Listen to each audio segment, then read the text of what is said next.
नमस्कार, बखबर में आपका स्वागत है। मैं हूं राघवेंद्र सिंह। बखबर में आज हम एक ऐसे मुद्दे पर बात करने जा रहे हैं जो भारतीय लोकतंत्र में एक तरह से नया अध्याय लिखने जा रहा है। हालांकि अध्याय तो हम नया इसलिए बोल रहे हैं क्योंकि वो लगभग 1971 के बाद दूसरी बार देश भर में एक साथ चुनाव कराने की बात की जा रही है। और अगर सब कुछ ठीक रहा तो 2029 से पूरे भारतवर्ष में लोकसभा, विधानसभा, नगरीय निकाय के चुनाव तो कम से कम एक साथ हो ही जाएंगे, ऐसा मानकर चला जा रहा है। क्योंकि एक देश एक चुनाव, वन नेशन वन इलेक्शन की रिपोर्ट सरकार को गोविंद, जो पूर्व राष्ट्रपति है कोविंद जी, उनकी अध्यक्षता में जो कमेटी बनी थी, उसने अपनी रिपोर्ट सौंप दी है। और उस रिपोर्ट के अगर हम पेजेस की बात करें, पन्नों की, तो लगभग 18,000 से भी ज़्यादा पेज में ये रिपोर्ट है। यानी बहुत गहन अध्ययन किया गया है। देश भर की पॉलिटिकल पार्टी से बात हुई है। कुछ पार्टियों ने इस पर ऐतराज़ किया और कुछ ने समर्थन किया। तो कुछ का हमारा मतलब है कि लगभग 32 दलों ने इसका समर्थन किया है और 15 दलों ने इसका विरोध भी किया है।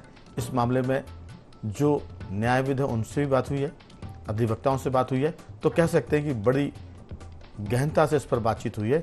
और अगर ये प्रस्ताव लागू हो जाता है तो एक तरह से भारतीय लोकतंत्र नए परिवेश में आएगा, नई तस्वीर लेकर आएगा। हालांकि मैंने पहले भी कहा कि वो नया कुछ नहीं है, उसको दोहराने की हम बात कर रहे हैं। क्योंकि देश जब आज़ाद हुआ था तब सारे चुनाव एक ही साथ होते थे, विधानसभा के और लोकसभा के। लेकिन एक घटनाक्रम ऐसा हुआ, मध्यावधि चुनाव हुए और उसके बाद से पूरा सिस्टम ही पटरी से उतर गया। लेकिन तब से पटरी से उतरा है तो अब इसकी सुधरी जा रही है।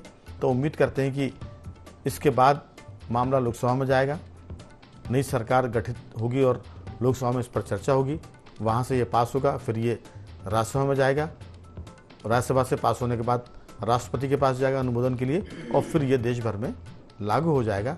तो कह सकते हैं कि भारतीय लोकतंत्र के स्वर्णिम अध्याय में एक किरण दोबारा से आने वाली है। आपको बता दें कि इस मुद्दे पर चर्चा के लिए हमारे साथ स्टूडियो में रहेंगे हमारे दो विशेष मेहमान, मध्य प्रदेश के वरिष्ठ पत्रकार श्री योगीराज योगेश जी, और साथ में हैं युवा पीढ़ी का नेतृत्व करने वाले और उसमें भी कानून को जानने वाले प्रिंस गुप्ता, जो LLB कर चुके हैं, LLM के विद्यार्थी हैं। तो हम ऐसा मानते हैं कि देश की जो युवा पीढ़ी है और ख़ासतौर से कानून को जानने वाली, वो क्या सोचती है, प्रिंस गुप्ता जी उसको रिप्रेजेंट करेंगे। और इसके बाद स्काइप पे हमारे साथ जुड़ेंगे श्री रंजन श्रीवास्तव जी, मध्य प्रदेश के वरिष्ठ पत्रकारों में शामिल हैं।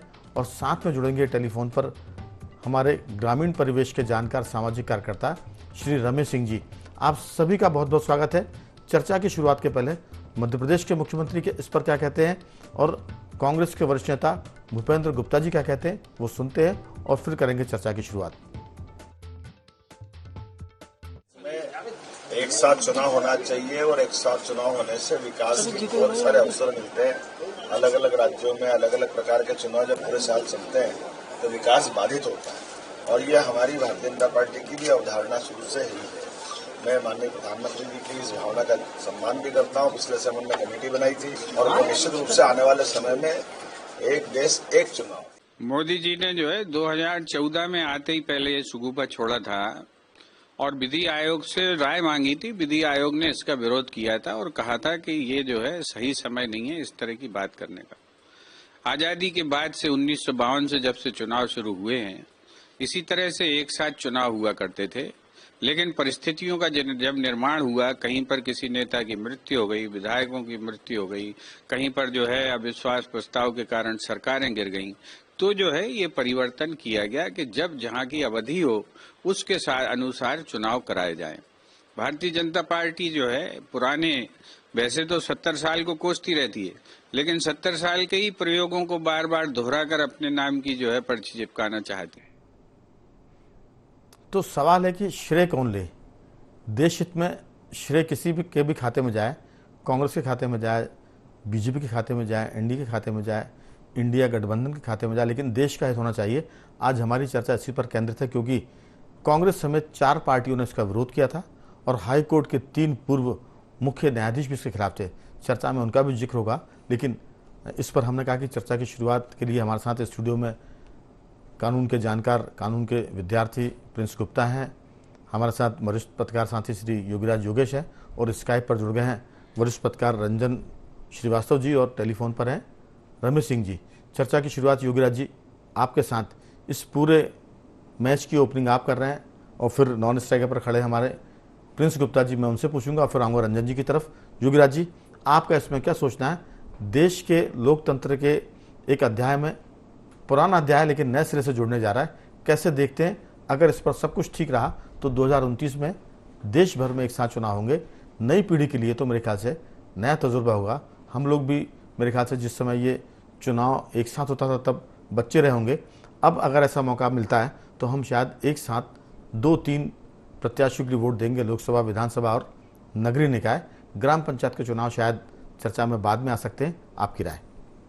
देखिए राघवन जी, सरकारों का काम ही होता है कि पुरानी विसंगतियां या पुरानी गलतियां इनको दुरुस्त किया जाए, और यदि वो देश हित में हो, पूरे कानून के हित में हो, ये सब चीज़ें हो, तो वो एक बेटर रहता है कि उस बहाने एक अच्छी शुरुआत हो जाती है और एक अच्छी परंपरा डाली जाती है।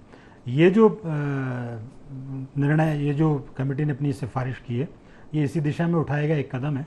और वास्तव में चूँकि भारत तो एक, इसको कह सकते हैं कि तो चुनाव वाला ही देश है। यहाँ तो चुनाव के लिए, चुनाव मतलब एक पर्व और उत्सव की तरह मनाया जाता है। मतलब चुनाव आया मतलब कई लोगों को काम मिल जाता है।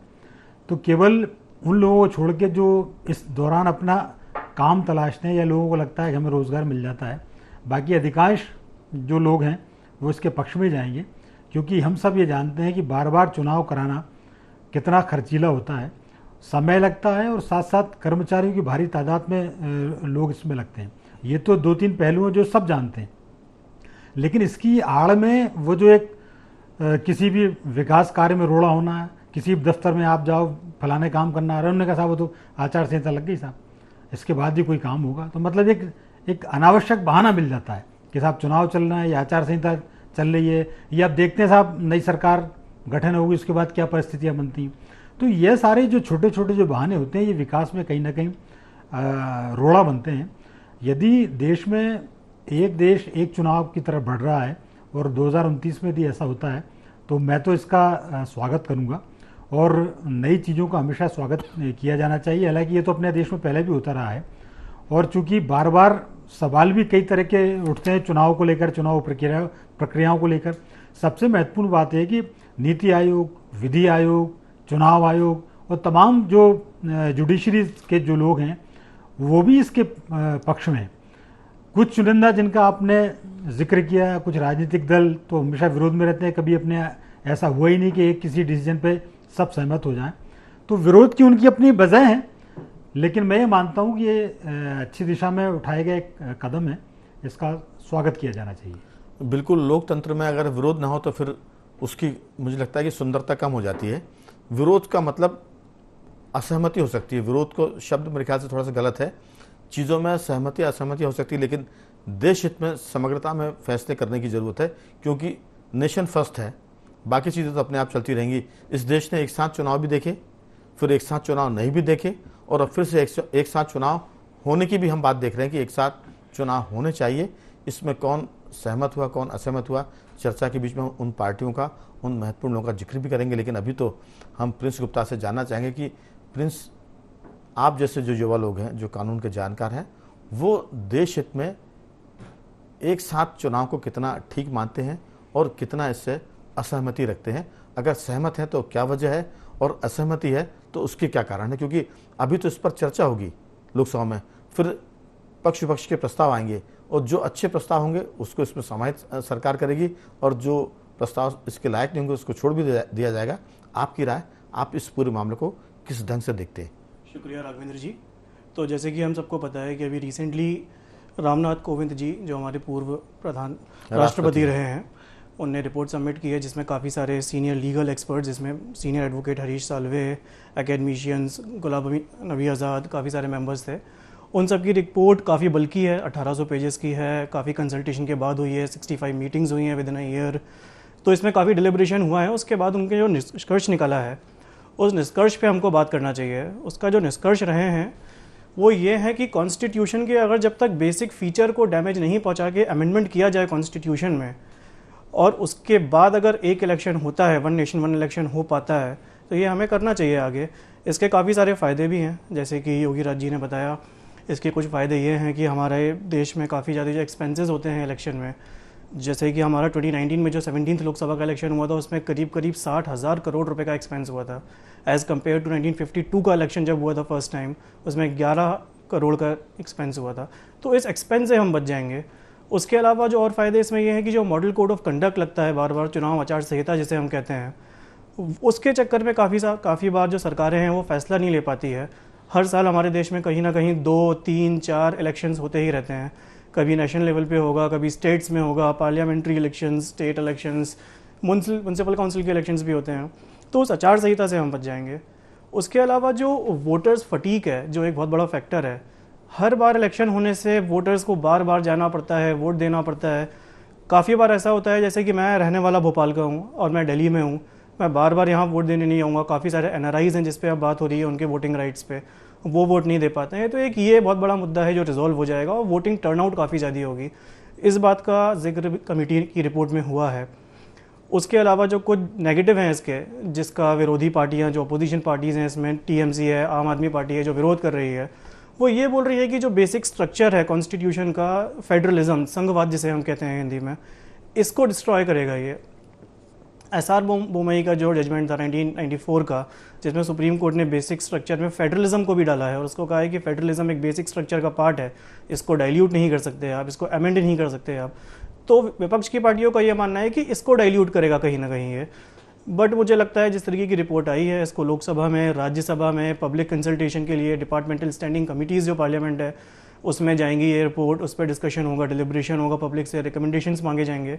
इन सब के रिकमेंडेशन के बाद अगर लगता है पार्लियामेंट को कि ये हमारे लिए सही है, सब चीज़ों को कंसल्ट करने के बाद, और इसको पारित किया जाता है अगर, तो ये होना चाहिए, इसमें कोई बुराई नहीं है, जब तक कॉन्स्टिट्यूशन के बेसिक फंडामेंटल फीचर्स डिस्ट्रॉय नहीं हो। जैसे कि कमेटी ने बताया कि हमको 5 अमेंडमेंट्स की ज़रूरत है, 5 आर्टिकल्स को अमेंड करना है इसमें। जो आर्टिकल 83 है जो ड्यूरेशन ऑफ पार्लियामेंट बताता है, 85 है, 172 है, 174 है, आर्टिकल 356 है जो प्रेसिडेंट रूल की बात करता है। इन कुछ प्रोविजंस में अगर थोड़े बहुत अमेंडमेंट्स हों तो इसके बाद ये 1 नेशन 1 इलेक्शन हो सकता है। तो मुझे लगता है ये एक अच्छा फैसला है, अच्छी दिशा में उठाया गया है। ऐसा नहीं है कि हमारे देश में पहले 1 इलेक्शन नहीं हुए हैं एक साथ, 4 बार इलेक्शन, 1952, 57, 62 और 68 तक भी हमारे साथ में इलेक्शन हुए हैं। तो ये होना चाहिए आगे, इसमें डिलिब्रेशन के साथ हमको आगे बढ़ना चाहिए, अच्छा कदम है।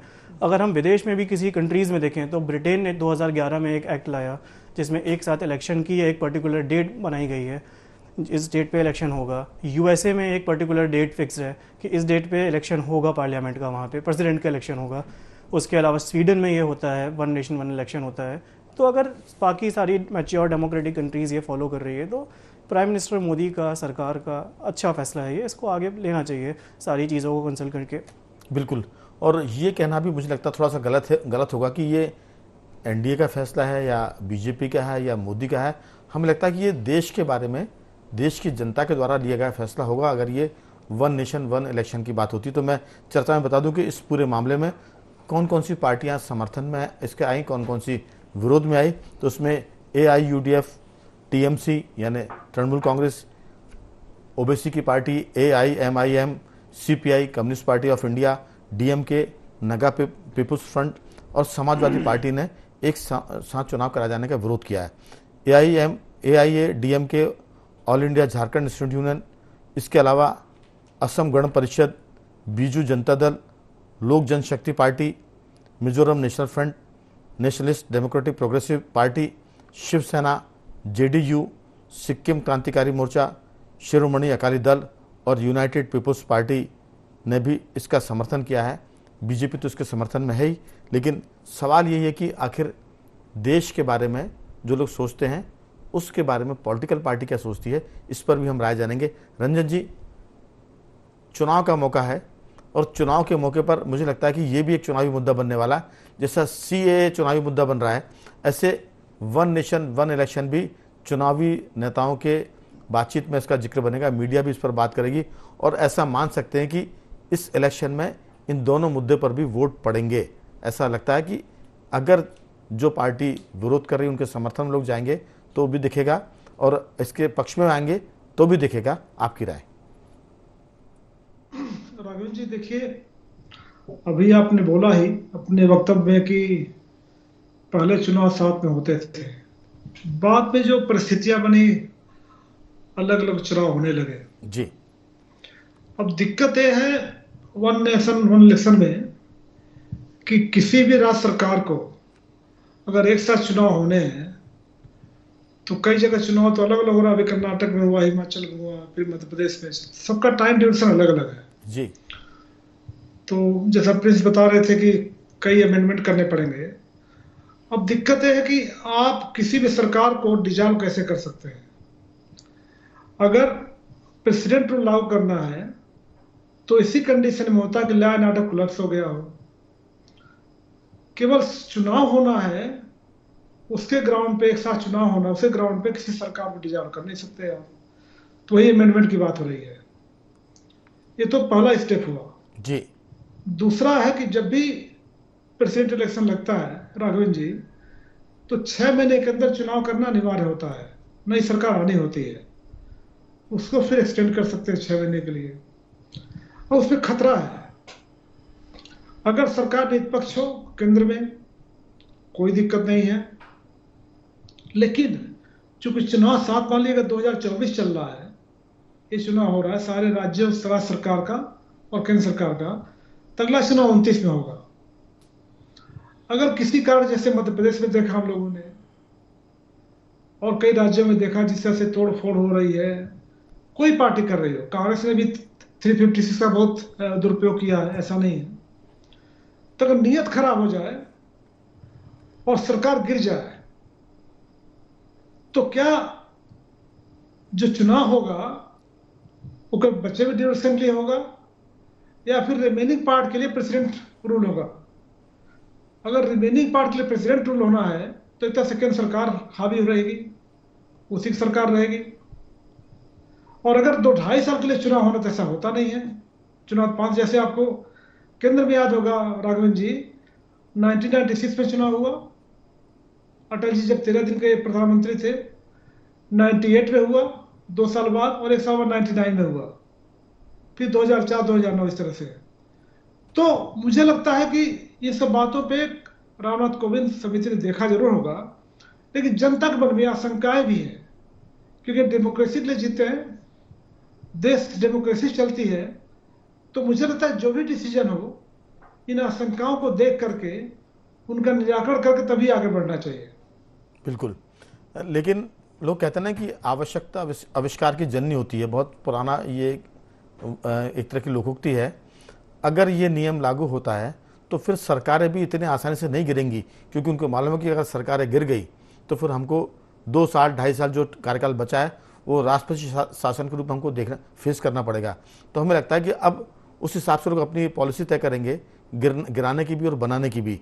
तो ये जैसे जैसे ज़रूरतें पड़ेंगी लोग उसका रास्ता ढूंढेंगे। अगर एक बार कोई चीज़ नियम आता है तो फिर उस हिसाब से लोग उसमें अपने आप को ढालते भी हैं। मैं अगले दौर की बातचीत बहुत छोटी सी होगी, कम टाइम मिलेगा। पहले दौर की बातचीत में विस्तार से बातचीत करने का मौका सबको मिल रहा है। मैं रमेश जी के पास जाऊँगा। रमेश जी, इसको आप किस ढंग से देखते हैं, क्योंकि दुनिया में 7 ऐसे मुल्क हैं जहाँ एक ही साथ चुनाव होते हैं, उनके पार्लियामेंट के भी और वहाँ के जो स्टेट गवर्नमेंट होती है उनका भी। स्वीडन की बात करें, बेल्जियम की बात करें, जर्मनी की बात करें, जापान की, फिलीपींस, इंडोनेशिया और दक्षिण अफ्रीका, ये ऐसे मुल्क हैं जहाँ वहाँ की पार्लियामेंट, वहाँ की स्टेट असेंबली और लोकल सेल्फ गवर्नमेंट जो स्थानीय शासन निकाय होते हैं उसके चुनाव एक साथ होते हैं। पंचायत का आपने पिछली बार में जिक्र किया था कि शायद पंचायत के चुनाव को इससे अलग रखना चाहिए, क्योंकि वो बहुत अलग किस्म के चुनाव होते हैं। आपकी राय? रमेश जी,